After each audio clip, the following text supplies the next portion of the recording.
From the South County Mobile Newsroom, Eyewitness News moves over to North Kingstown now, where we're digging deeper into a landing gear malfunction on a Rhode Island Air National Guard cargo plane. We were the first to tell you about it as it was breaking last night on Eyewitness News at 10 and 11. The C-130 plane landed safely after the system that lowers the landing gear failed.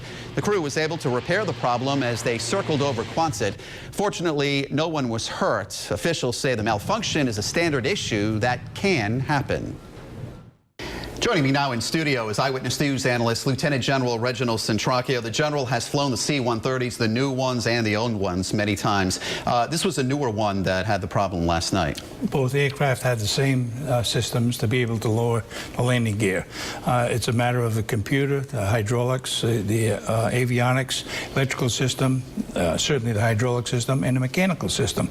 Any one of those fail, you have to look at options, and that's exactly what happened last night. Hydraulics seemed to falter, and they looked at options. They were able to resolve it, and the aircraft landed safely. So how do they re-energize the hydraulics then? They just go through a reinvigorating program to make sure that the computer's not messing it up, and they just re-energize the hydraulic system. But the option is to hit a lever, comes down using gravity, or you can literally crank it down. And I was actually on a C-130 several years ago where they had to do that.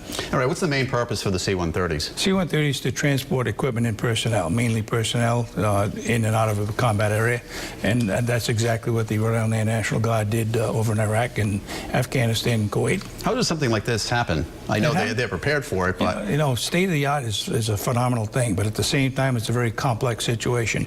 All you need is one little glitch in one of those systems, and it can affect all of them. But the bottom line is you have a recovery system, and that usually means you have to crank it down. And that's obviously an option that you don't like to see, but they landed safely. All right, this had nothing to do with the air show coming up this weekend, but they do have a mission for the air show, don't they? They do. They'll open up the air show with the national anthem, and that C-130 will be flying by.